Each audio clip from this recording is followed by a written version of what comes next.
আসতে চলে যাচ্ছে।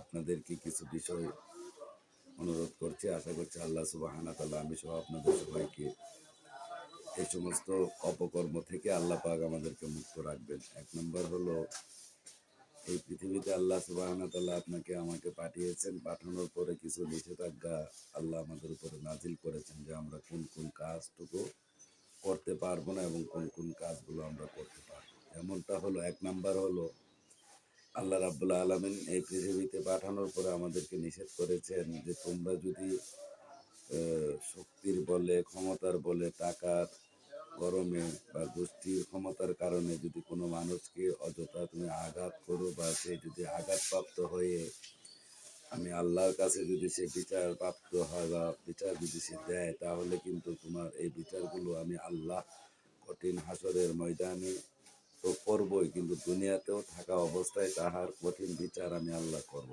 ১ নাম্বার ২ হলো আল্লাহ রাব্বুল আলামিন বান্দাদের প্রতি আরো কিছু নিষেধ করেছেন এবং আল্লাহ বলেছেন, হ্যাঁ বান্দাগণ এই সমস্ত কাজ থেকে তোমরা নিজেরা সবসময় বিরত থেকো। সেই কাজগুলো হলো আল্লাহ রাব্বুল আলামিন আরেকটা বিষয় তিনি নিষেধ করেছেন, সেটা হলো তোমরা পৃথিবীতে কখনো সীমানা লঙ্ঘন করো না। যেমনটা হলো তোমরা অর্থের বিনিময়ে অর্থ মুনাফা অর্জন করার জন্য কোনো মানুষকে তোমরা সেই উপকার করো না, যেটা আমরা গ্রামের ভাষায় বলে থাকি, সেটা হলো সুদখোর। যারা সুদ খায় আল্লাহ পাক বলছেন কোনো আমার বান্দা যদি সুদ খায় তাহলে সুদখোরকে আমি আল্লাহ মাফ করবো না, তার মৃত্যুর আগ মুহূর্তে তাকে এমন কষ্ট দিয়ে আমি আনবো যা নাকি সে কল্পনাও করতে পারবে না। যখন তার শরীর নিস্তেজ হয়ে যাবে তখন তাকে আমি এমন মহামারী রোগ দেবো, তখন তার শরীর বিভিন্ন দিকে পচে যাবে, গলে যাবে, পোকা হয়ে যাবে, পোকাগুলো কামড়াতে থাকবে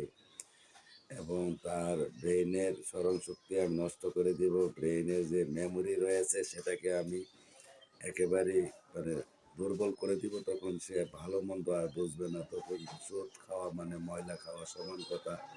আল্লাহ পাক বলছেন মৃত্যুর আগ মুহূর্তে আমি আল্লাহ তোমাকে সেই ময়লা খাওয়াইয়া তারপরে পৃথিবী থেকে আনবো।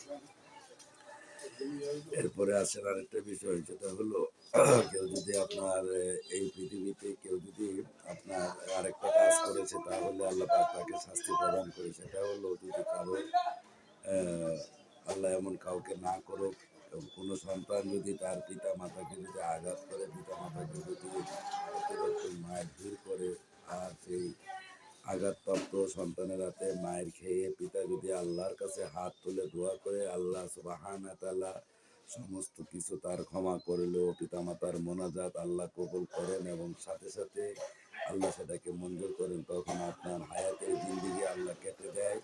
তারপরে আপনার অভাব অনটন, আপনার মুসিবতের জন্য আপনি প্রস্তুত থাকবেন। পিতামাতার দোয়ার বদলতে আপনি মারাত্মক মহামারী এবং বিপদে পড়বেন এবং আল্লাহর তরফ থেকে আপনি পানিশমেন্ট প্রাপ্ত হবেন। আল্লাহ কঠিন বিচার আপনি করবে। সেই বিনিময়ে আল্লাহ আপনাকে কী রোগ দিবে, সেটা আপনার ক্যান্সার হতে পারে, যক্ষ্মা হতে পারে, লিভার সিরোসিস অফ লিভার হতে পারে, অথবা ব্লাড ক্যান্সার হতে পারে, অথবা রোড অ্যাক্সিডেন্টে গাড়ির চাকার নিচে পড়ে আপনি মারা যেতে পারেন, অথবা কোনো ছিনতাইকারী আপনাকে ছোরা দিয়ে আঘাত করে মেরে ফেলতে পারে। মানে যেটা হলো অকারেন্স মৃত্যু, যে মৃত্যুটা হলো ভয়াবহ মৃত্যু, যে মৃত্যুটা হলো কষ্টদায়ক মৃত্যু, এমন একটা মৃত্যু আল্লাহ আপনাকে দেবে।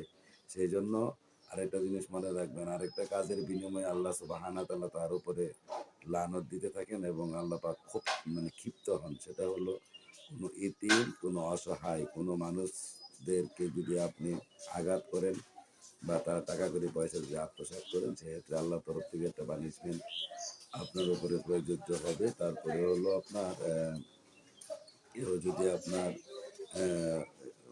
কোনো নারীদেরকে জোরপূর্বকভাবে তাকে যদি অত্যাচার করে আর সে যদি আল্লাহ বলে ডাক দেয়, তখন এই নারীর ইজ্জত আপনি লটন করার কারণে আপনাকে মারাত্মক ধরনের একটা শাস্তি আল্লাহর তরফ থেকে ভোগ করতে হবে, যা নাকি কল্পনা করেও আপনি শেষ করতে পারবেন না। সম্মানিত বাবা এবং ভাইয়েরা, এই সমস্ত অপকর্ম থেকে আমরা আল্লাহ যেন সবাই আমাদেরকে হেফাজত করে। আমরা আজকে যেন আমরা সবাই তওবা কাটি যে আল্লাহ আপনি যা কিছু নিষেধ করেছেন এগুলো আমরা করবো না। যে কাজ করলে আমাদের ভবিষ্যতে পানিশমেন্ট আসবে, দুনিয়াতেই আমরা কষ্ট ভোগ করব, আখেরাতে তো করবই, কবরে তো আমরা শাস্তি পাবই।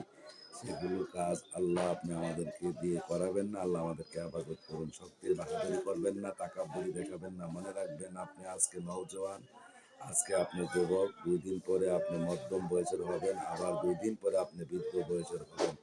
গায়ের ক্ষমতা দেখাবেন না, দাপট দেখিয়ে কথা বলবেন না, আল্লাহর সৃষ্টিতে কোনো মানুষকে গালিগালাজ করবেন না, কোনো মানুষকে নিয়ে কটূক্তিমূলক ব্যবহার করবেন না, যা শুনে তার মনে কষ্ট পাবে। আপনার ক্ষমতা রয়েছে, ক্ষমতার বলে আপনি যা মনে চাইবে তাই বলবেন। আপনার ক্ষমতা রয়েছে, একজনকে আপনি আঘাত করবেন, একজনকে ধমক দিবেন। এরকম ধরনের কোনো অন্যায় বা অত্যাচারের কাজ যেন আমরা মানুষ হিসাবে কোনো মানুষের উপরে না করি। মনে রাখবেন সমস্ত মানুষ মরণশীল, মরতে হবেই একদিন। আমি পৃথিবীতে ছিলাম না, বর্তমানে আছি, আবার আমরা থাকবো না। এই কথাগুলো মনে রেখে মানুষ হিসাবে মানুষকে ভালোবাসবেন, নম্র ভদ্র আচরণ দিয়ে মানুষের সঙ্গে কথা বলবেন, সবসময় মানুষকে মহব্বত করে মানুষকে বুকে টেনে নেবেন, দারিদ্র অসহায় মানুষের প্রতি সহানুভূতির হাত বাড়াবেন, সবসময় মানুষকে